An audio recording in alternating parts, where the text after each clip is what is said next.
It is November 1987.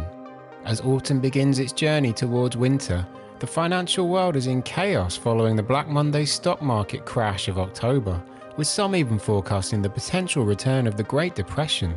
But at least a superpower nuclear weapons treaty means that the self-inflicted end of the world is looking slightly less likely for now. So that's something. To this backdrop, the #1 film in America for the last 2 months has been Fatal Attraction, the story of a woman stalking a man and his family after they have a one-night stand. Receiving critical acclaim and becoming a huge success at the box office, Fatal Attraction looked like it would be the Hollywood story of the year. It's fair to say that the overall vibe isn't quite as cheery and carefree as it has been for large parts of the decade. The party might not be quite over yet, but people are starting to get their coats for sure. But the thing is, sometimes something comes along unexpectedly at just the right moment. Sometimes, with an almost unrepeatable combination of time, place, talent, circumstance, and maybe a bit of luck, something that could have disappeared without trace in the wrong hands arrives as fully formed and delivers exactly what the audience needs in that moment, from seemingly out of nowhere.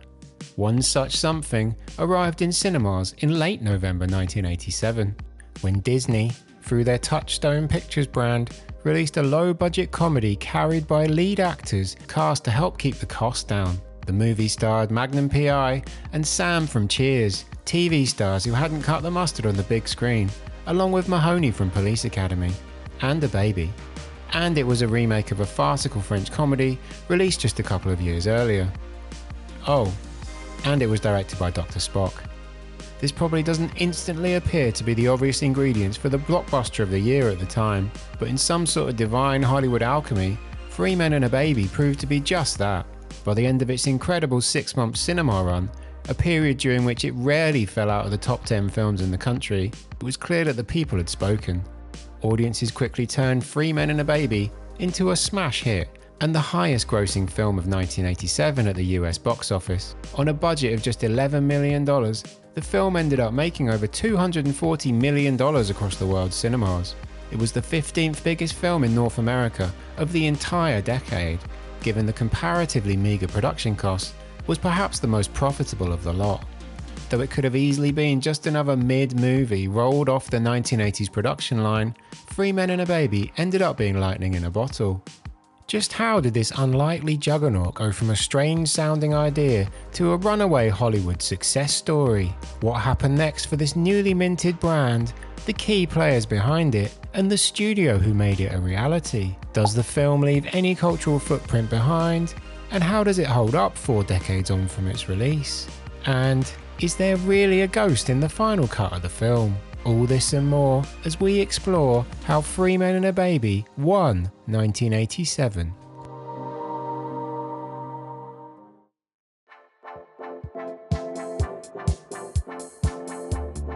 Our story begins 2 years earlier, in September of 1985, in Paris, France. As Joe Le Taxi and La Bamba dominate the country's pop charts, the people of France are awaiting the release of Trois Hommes et un Coffin. Or, as those of you who aren't quite as fluent in French as me might call it, Three Men and a Cradle. Written and directed by Colleen Serroux, the story of 3 Parisian bachelors who find their lives irreversibly changed by the surprise arrival of a baby, apparently one of their own daughters, on their doorstep. Or, as the director once put it herself, the story of 3 dumb who fall in love with a baby, quickly became one of the most successful French films of the decade. Not only did it sell a huge number of tickets, it also became celebrated by the critical classes, winning 3 awards, including Best Picture, at the following year's César Awards, which are essentially France's version of the Oscars. It even established some sort of footprint in America, where it was rolled out to cinemas by the Samuel Goldwyn Company, and was nominated for Best Foreign Language Film at the 1986 Academy Awards. It didn't win, but it was nominated. Not everyone loved Three Men and a Cradle. I found a scathing Roger Ebert review where he said the film was all formula, every last miserable frame of it, but overall it has to be seen as a success. According to the outstanding book Disney War by James B. Stewart, One person who managed to see the film in a Paris cinema was Michael Eisner. Michael Eisner, cover your heart! The CEO of the Walt Disney Corporation, who was in the city to confirm plans to create the first European Disney park. As the story goes, Eisner happened along to a Champs-Élysées theatre which was showing Three Men in a Cradle. He didn't speak too much French, but he got the visual gags, and even more so the reaction of the delighted audience. Anyway, Eisner soon left Paris. And by the time he returned to Disney's head office in Burbank, California, he'd told Jeffrey Katzenberg to buy the rights for an English language remake of Three Men in a Cradle. Katzenberg had arrived with Eisner in 1984 to become Walt Disney Studios chairman, a role which essentially made him in charge of anything Disney made for release on film, TV and home video. Disney as a company was in a pretty terrible state in the early 80s. The Disney renaissance of the animated division was still years away from fruition, and most of their films in recent times, whether animated or live action, had been box office bombs. The arrival of Eisner and Katzenberg followed the company very nearly falling prey to a hostile corporate takeover. Disney War and other sources paint a fairly horrific picture of life at Disney under Eisner and Katzenberg in the longer term, and their fallout and, well, war would later become legendary. For the time being though, they were attempting to move the organisation forward under some sort of unity. Katzenberg had two key objectives in his early days at Disney. The first was to work out what to do with the cratering animated division. The Black Cauldron, the most expensive animated film ever made at the time, and a brave, darker departure for Disney, flopped hard in summer 1985. Though production far predated the new creative head's time at the House of Mouse, Katzenberg forced heavy re-editing prior to release, which only exasperated matters. The Black Cauldron earned just over $21 million on a $44 million budget. This might not sound like such a huge loss in the crazy modern world of Hollywood, where $70 million finished films are shelved as tax write-offs, but it was a fortune at the time. It was also infamously outgrossed by the Care Bears movie, which took home $34 million and cost just $2 million to make. The failure of the Black Cauldron put the very future of Disney animated feature films in jeopardy. Though Basil the Great Mouse Detective performed better in 1986, and it deserved to, as it was awesome, there was still a lot of work to do on Disney's iconic division. The second objective was to prioritise releases through their Touchstone Pictures brand, a move which would allow Disney to release more adult-based live-action films and, in turn, hopefully, boost cinema revenues. Ideally, this would be built around low to mid-budget films with commercial-friendly concepts that had the potential to cross over and deliver serious amounts of profit. Touchstone had produced early hits and misses for the corporation since its launch in early 1984. Splash, released in March of that year, prior to Eisner and Katzenberg's arrival, had made over $70 million on an $11 million budget. But films like My Science Project and Baby, Secret of the Lost Legend were considerable money losers.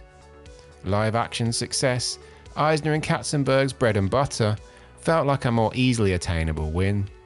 Down and Out in Beverly Hills, the first live-action film to be released under Eisner and Katzenberg, and the first ever R-rated film released by Disney, became a hit both critically and commercially for Touchstone in January 1986, making over $62 million on a $14 million budget. Not long after Down and Out had validated Eisner and Katzenberg's approach, they were closing in on the rights to remake Three Men in a Cradle.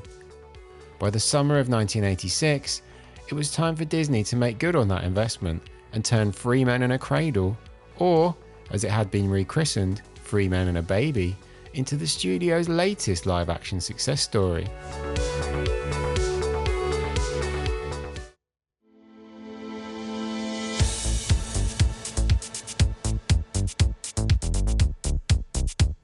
Disney ended up shelling out $1 million for the rights to make Three Men and a Baby, a huge amount at the time for a foreign film. Producers Ted Field and Robert Court, who shared Disney's belief that the film could be huge, came on board. The pair had established themselves in Hollywood when their first movie, Revenge of the Nerds, made 10 times its $6 million budget in 1984.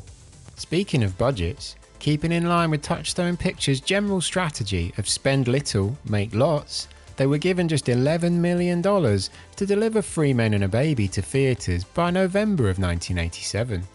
As part of the rights deal, original writer and director Colleen Sarou was installed to make the American remake. That strikes me as a slightly bizarre agreement for 1980s Hollywood, but it demonstrates how much Disney wanted to make the film, I guess. A directorial change was looming anyway, but we'll get to that in a bit. Clearly, the casting of the trio of male leads would be pivotal to the film's potential success. Three Men and a Baby couldn't compete at the top end of the market for talent, so stars of the highest grossing movies of 1986, such as Tom Cruise and Paul Hogan, would be far too expensive and random.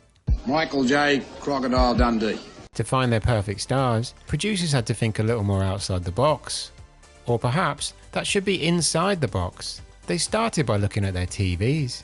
Ted Danson had played the role of Sam Malone in Cheers since the show's inception in 1982. Although the NBC series had initially suffered an uncertain start, by the mid-80s Cheers had become one of the biggest shows on television, in turn making Danson a household name. Despite this, he had failed to make much impact as a movie star. He'd bagged a role in 1981's Body Heat before Cheers blew up, but since then had only managed parts in the likes of Just Between Friends and the critically savaged comedy A Fine Mess, which between them only managed just over $12 million at the box office. Danson claimed the part of Jack, the actor, and the unwitting father. A similar career trajectory had befallen Tom Selleck, who pretty much everyone in the world knew well as Magnum P.I. Though Magnum P.I. had made Selleck a big name, it had also cost him the role of Indiana Jones in the early 80s, when filming clashes between the two meant that he had to bail on what would become one of Hollywood's biggest film franchises of the era. Harrison Ford ended up taking on the part of Indy, of course, and it's difficult to envisage a world in which anyone else plays that role, but in an alternate universe, Tom Selleck absolutely would have become Indiana Jones. The film Selleck did get the chance to make, in between Magnum being one of the world's most popular TV shows, largely underperformed considerably. While the first Indiana Jones film, Raiders of the Lost Ark, was becoming an all-time classic, Selleck was stuck making made-for-TV movies like Divorce Wars: A Love Story and The Shadow Riders. He did try to retrofit himself back into the Indiana Jones spotlight in 1983 with High Road to China, an adventure film that critics noted was a Raiders of the Lost Ark ripoff. It made $28 million compared to the other Raiders' $354 million worldwide. Selleck had also been in Michael Crichton's honestly quite awesome but incredibly 80s sci-fi film Runaway, which co-starred Kirstie Alley and Gene Simmons from Kiss. Runaway is absolutely worth digging out 40 years on, but its release in 1984 with high expectations was met with little fanfare and even less box office. Gene Siskel's review at the time seemed to sum up the perception of Tom Selleck's film career. He's too nice, too familiar to be a big star in the movies. By 1987, Magnum P.I. was coming to the end of its run too, and Selleck hadn't released a film in 3 years, so he needed Three Men and a Baby to become a hit if he was ever going to prove to people that he could be a movie star. Selleck got the role of Peter, the architect. The third choice for the trio of leads was the one who producers could perhaps have the most confidence in. Steve Guttenberg didn't have a major TV show to fall back on, but he had proven that he could carry a film as the lead, and to some success too. Police Academy, with Guttenberg as central character Carey Mahoney, had become one of the biggest successes of 1984, one of the best years Hollywood has delivered before or since. It quickly spawned multiple sequels and hundreds of millions of dollars of revenue, and very handily, I've created a series which details the entire Police Academy journey. Guttenberg had proved that Police Academy wasn't a fluke too, taking the lead in Cocoon in 1985, which made $85 million on a $17 million budget, and Short Circuit in 1986, which only cost $15 million to produce and ended up making over $100 million worldwide, including becoming the top home video rental title of 1987. You sure number 5 is operational? Yeah, as far as I know. There was perhaps some snobbery about some of his work, in particular the now seemingly endless Police Academy sequels, but Guttenberg was a legitimate movie star in 1987. With that said, Three Men and a Baby was clearly a departure for him. As he was leaving Police Academy behind to make it, he really needed Three Men and a Baby to work as well. Though he was delighted to make a film for Disney under Eisner and Katzenberg, not everyone at his agency was as positive. As Guttenberg recalls, a senior agent wasn't impressed by the casting choices. This Disney film, they have Selleck and they are thinking about dancing. You are a motion picture actor. You should be with those kinds of co-stars. The big boys. I'm telling you, if you go into a film with TV actors, this movie is a movie of the week. Ignoring the agent's advice, he took the role of Michael, the cartoonist. Guttenberg might have wondered about the film's luck himself though, when, not long after casting the 3 male leads, and with production dates looming, director Colin Serrault left the project. Exactly why the director departed is a point of conjecture. Variety initially reported that this was due to health reasons, something the French woman retains to be true. But this feels like a PR excuse to me. Later reports of her being fired after clashing with execs sounds much more on the money. Anyway, in terms of the remaining cast, Nancy Travis, a young actress making her big screen debut, took the role of Sylvia, mother to Mary the baby. Speaking of Mary, hundreds of babies ended up being considered for the role, with twins Lisa and Michelle Blair sharing the part in the end to maximise the amount of baby filming time available each day. Celeste Holm, who had won an Academy Award back in 1947, played the role of Jack's mother. Without a director, and with principal photography looming in April 1987, Disney needed a replacement, and sharp. The vacancy would become filled by Leonard Nimoy, who almost everyone on the planet knew as Mr. Spock. Hello, I'm Leonard Nimoy. A somewhat baffling choice at first glance, Nimoy had in fact first directed an episode of Night Gallery in the 1970s, after landing his most iconic acting role in Star Trek. Those two worlds had collided when Nimoy had taken on the director's chair for both Star Trek III, which was a success, and Star Trek IV, which was an even bigger success, both critically and commercially, with the latter bringing in more real-world and comedic elements. In saying that, jumping outside of the Star Trek world to direct a full-blown comedy was a risk for Nimoy as well. Just as much as the actors he had inherited, he really needed Three Men and a Baby to be a hit. Production took place largely in Toronto, with Manhattan also used for some external shots later on. Steve Guttenberg remembers the shoot as one of his favourites, with the 3 lead actors hitting the town in Toronto after filming Wrapped. Tom, Ted and I continued to have our dinners after almost every day's shooting. It was a party, and me being the single guy of the bunch, I was able to piggyback on their popularity. If Magnum and Sam Malone said I was worthy of attention, what woman could argue with that? They would party with other actors, such as Burt Reynolds and Kathleen Turner, who were also shooting in Toronto at the same time. A casting call for the main party scene in the film was sent out, and hundreds of Toronto's women turned up. Honestly, shooting this film sounded like a blast, for the actors at least. Nimoy kept a tight rein on things on set.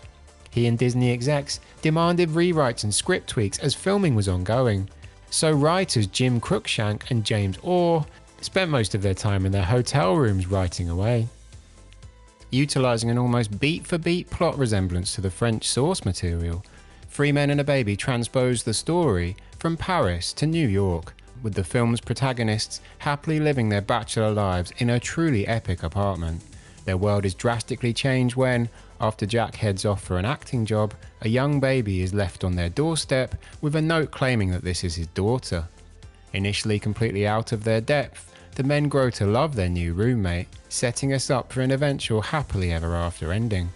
Even if the plot lines, including the heroin dealer's part, which somehow made the cut for an 80s family film, are taken from Three Men in a Cradle, the overall perspective is more positive and less cynical. Some would say cheesy, but there's a heroin-based subplot and Ted Danson, in character at rehearsal, calling someone a silly. I'll tell you where I'll be, you silly So, you know, Three Men and a Baby is at least a little bit more subversive than you might remember. Anyway, having started shooting in April in Toronto, production wrapped towards the end of June 1987 in New York, and Nimoy now had the task of delivering the final edited film ready in time for its November release date. Katzenberg and his team had been happy with what they'd seen from the shoot so far. They were hopeful that Three Men and a Baby could be a big hit. Not even the most positive Disney exec was quite prepared for what happened when it finally did make it to cinemas though.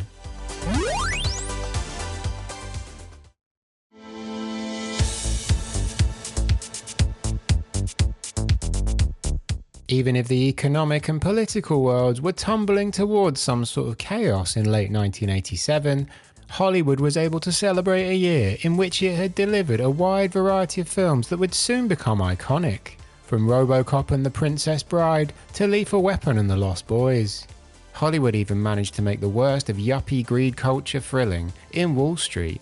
Looking back, some of the more derided films of the year, like Ishtar and the Dolph Lundgren starring Masters of the Universe movie, were box office bombs at the time, but have their retro charms in hindsight too. For Hollywood, 1987 was a banger. This is a banger, as the kids say. Disney didn't release a new animated film in 1987, but they were working on the game-changing Who Framed Roger Rabbit for 1988. They had also discovered the intrinsic value of their back catalogue, re-releasing Cinderella and earning more than $34 million domestically from a film first made 40 years earlier. Touchstone Pictures had delivered them some decent-sized hits too, with the likes of Outrageous Fortune and Stakeout, along with the unfairly forgotten teen movie Adventures in Babysitting, which, if you haven't seen it, I highly recommend you add to your list. Three Men and a Baby would hit North American cinemas on November 25th, 1987. As crazy as it might sound now, it was released on the same day as Planes, Trains and Automobiles. Going to the cinema on opening night, aside from these two films, you also had the choice of the likes of Fatal Attraction and The Running Man for your viewing pleasure. Oh, and you could see Teen Wolf too. Yeah, anyway. Number 60. From Teen Wolf 2. Three Men and Planes, Trains, releasing simultaneously, had some synchronicity about it, as, in the same way that the men of the former were growing up on screen, the latter was a clear attempt by John Hughes to attract an older, more family-focused audience to his work.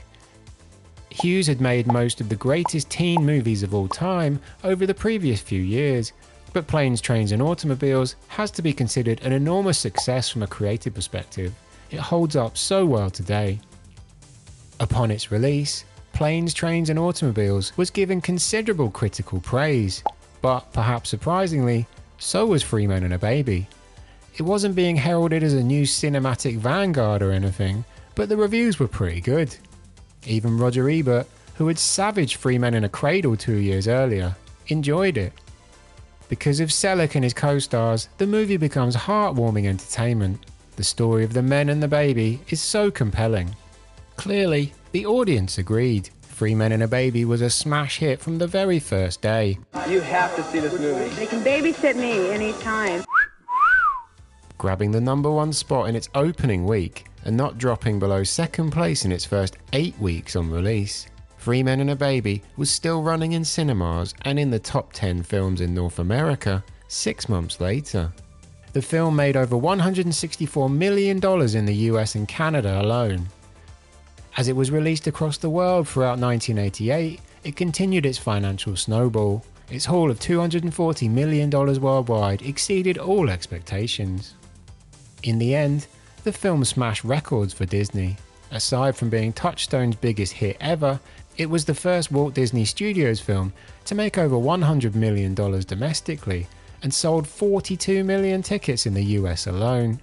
Not bad for a pair of TV actors and Mahoney from Police Academy. They had all proved something, as had director Nimoy. Sure, these records wouldn't last forever, Pretty Woman would smash those a few years later, but the value of Three Men and a Baby to Disney and the impact the film made at the time shouldn't be understated. It was truly massive. let's talk about that Three Men and a Baby ghost for a little bit, shall we? The film's VHS rentals and sales were bolstered by an enduring urban legend that there was indeed a ghost in the background of a scene in the final film. Lord knows what sort of tinfoil hat chaos this rumour would have instigated if it happened today, but in the pre-internet days of the late 80s and early 90s, this was a rumour that spread like wildfire. The enduring appeal of this ghost story can be found in Google searches for this very day. Aside from the actual title of the film, Three Men and a Baby Ghost is the first result that appears. So, is there a ghost in the final cut of the film? There was a ghost in Three Men and a Baby. On first glance, the evidence is at least a little creepy. During a scene between Ted Danson's Jack and his mother, the figure of what appears to be a ghost boy appears behind the sheer curtains. When viewed in old school VHS picture quality, you could be forgiven for thinking something was going on. Expanding on the rumour, things escalated to the point where the story went that the boy had died in the house in which the film had been made and was returning from the other side to haunt the production that had invaded his home. It has lingered as a talking point for decades, and clearly it still does the numbers on articles to this day. But in the end, like so many other Hollywood folktales, it's actually just an accumulation of circumstances. The house was a soundstage in Toronto. That figure in the background is, and always was, a cardboard cutout of Ted Danson in a top hat and tails, which was to be used in a scene that ended up not making the final cut. You even see a close-up of it later in the movie. Although with the video and later DVD royalty options racking up, I'm not sure anyone in the Three Men and a Baby business was in too much of a rush to add a community note to that conspiracy theory. And if Disney really did plant the story themselves, then you kinda have to respect the hustle. And due respect. As Margaret Collin, who played Selleck's on-off girlfriend in the film, said once in an interview, spoiler alert, it's not a ghost, it's a cutout of Ted Danson in a tuxedo. Rent the movie again, go see for yourself. Go ahead. Anyway.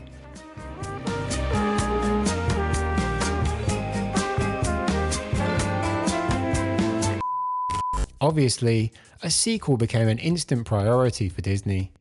Having made the first film with tight purse strings, and the stars of that now being in the position to demand a considerable increase in their upfront salaries, the franchise went, in the words of James B. Stewart, from the low-budget Three Men and a Baby to the high-budget Three Men and a Little Lady. Before the end of 1988, Disney had 3 different story treatments for the second film in the works, one from previous director Colleen Serrault. The treatment chosen to move into production, however, was written by Sarah Parriott and Josanne McGibbon, who at the time were pretty inexperienced. Their idea moved the story forward a few years, with Mary now a 5-year-old girl, and Sylvia deciding the best thing for the pair of them was to leave New York and the 3 men they are happily now living with, so that Sylvia could not only marry a really douchey British dude called Edward, but that Mary and her will be moving to the UK full time. So the 3 men are off to England to make sure that doesn't happen. And yes, hijinks ensue. Aiming to strike while the iron was still at least partly hot, Disney wanted the film to be ready in time for a November 1990 release date, having seen it prove so successful for the first chapter of the story. Sadly, that meant that Leonard Nimoy, who was already making another film, Funny About Love starring Gene Wilder, wouldn't be able to return. He would later admit that this was something he regretted, and not just because Funny About Love would end up being a box office bomb and a critical disaster. His replacement, Emile Ardolino, had hit the Hollywood jackpot with Dirty Dancing in 1987, but had failed to have a hit since.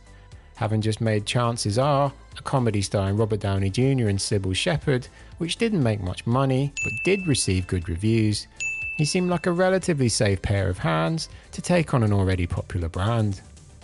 Production for 3 Men and a Little Lady began in April 1990, almost 3 years to the day of the original start date. Exemplifying the increased value of the franchise to the studio, the 3 Men's new home for Part 2 was built on the Disney lot in Burbank, California. Given the trip to England, production lasted roughly a month longer than the original film. Aside from the returning stars of the first picture, Robin Wiseman took on the role of the 5-year-old Mary. The rest of the cast was filled out by experienced British and Irish actors like Sheila Hancock and Fiona Shaw, with Edward, the film's villain, played very effectively by Christopher Casanovi.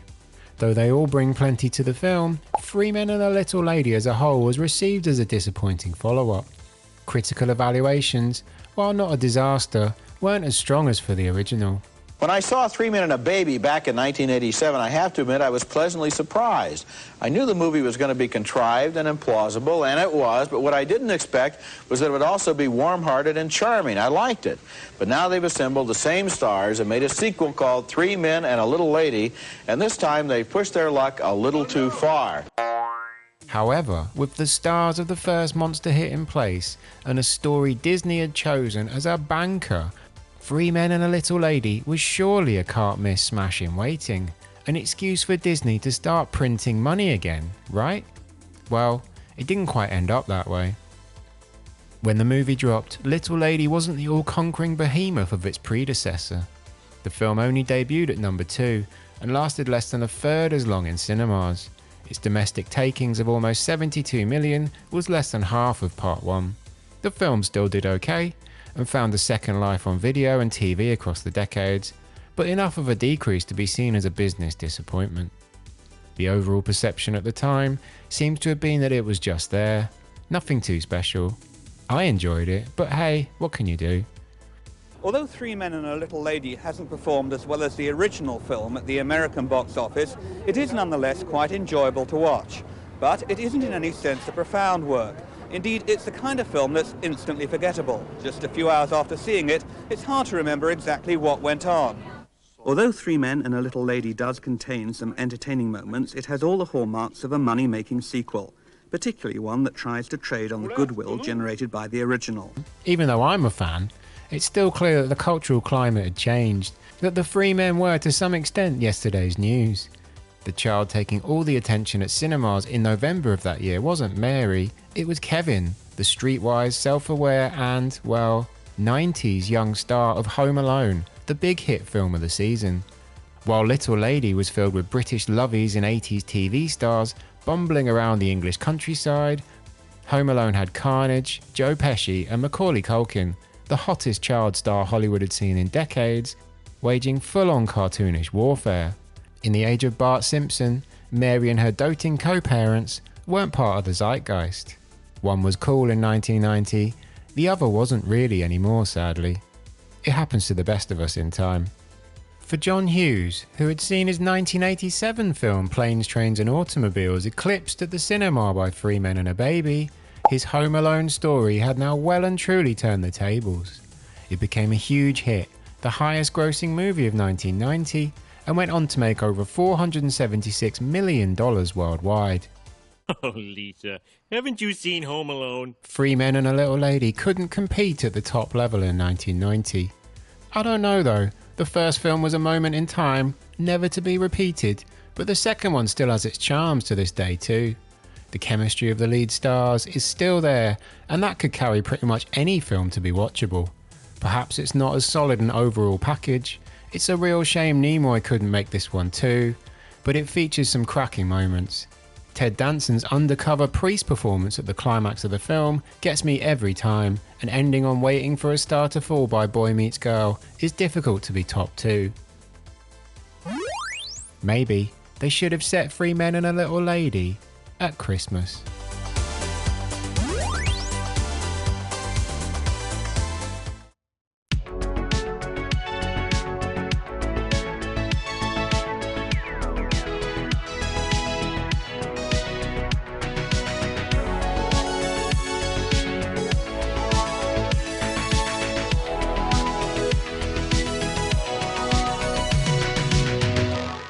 When researching for this video, I was surprised to discover that a lot of the modern discourse around Three Men and a Baby is pretty negative, that its success in 1987 was something of a fluke, an aberration if you will, and looking back, that was kind of the vibe from some quarters at the time. Three Men and a Little Lady is the inevitable sequel to Three Men and a Baby. Inevitable not because the first film was outstandingly good, but because it made a lot of money. Never mind the quality, count the box office takings. In my head though, this was an accepted and beloved highlight of most 80s and 90s kids' childhoods, an old friend of people's DVD or video collections, and a film which has therefore invariably regularly appeared on TV across the decades since. I double checked with some of the most important people in my life. They agreed. Three Men and a Baby was a classic. Just like me, they would actively stop what they were doing to watch it when it came on TV.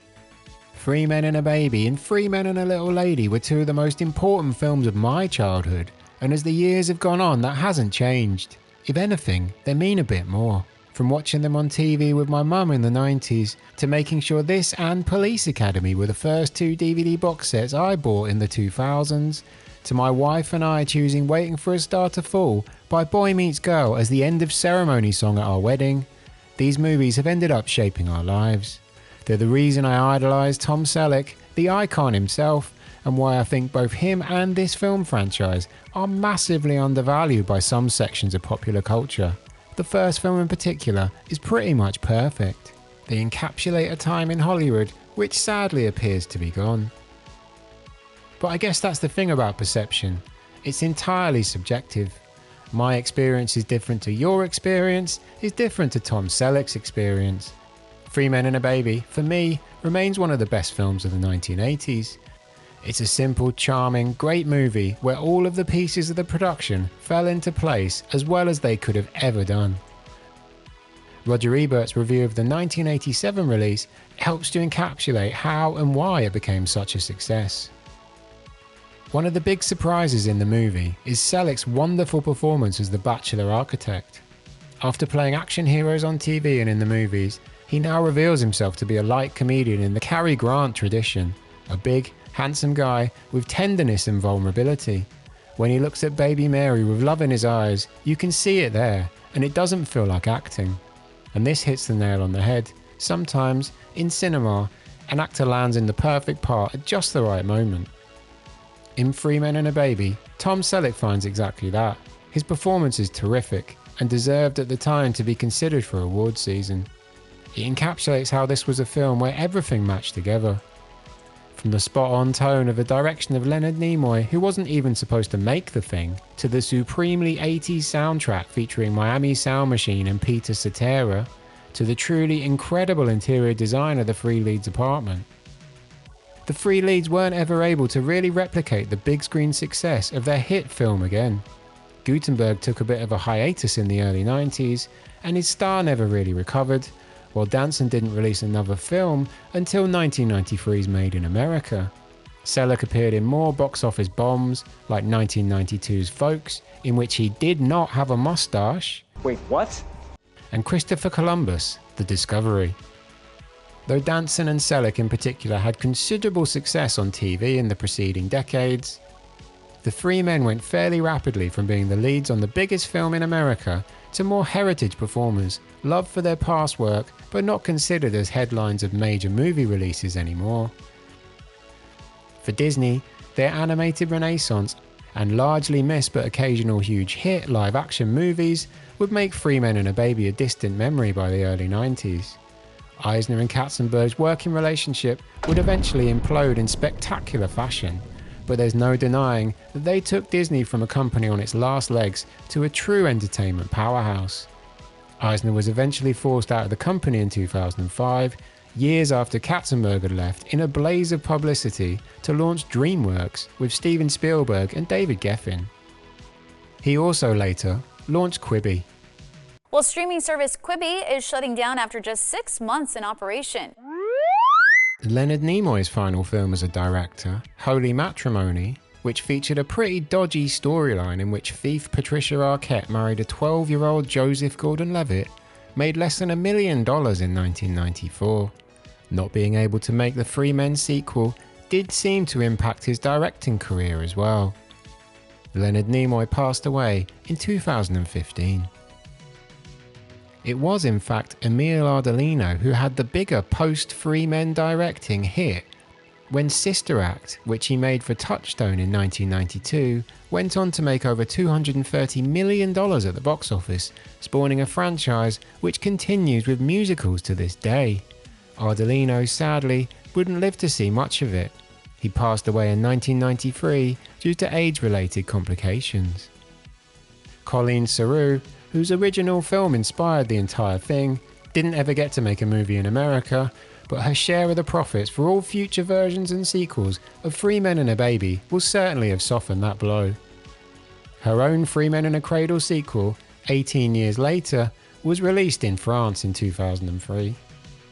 As for Three Men and a Baby itself, it inspired numerous remakes and homages in various languages across the world, as well as the TV series Baby Daddy, which ran for 5 years from 2012. Follow-up films with titles from Three Men and a Bride to Three Granddads and a Baby have been reported over the years, but nothing has ever come to fruition.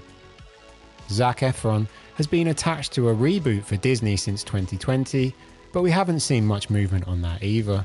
Three Men fans of the world got very excited recently when a Zach Braff Instagram post stated that production day one had begun for a new Three Men and a Baby.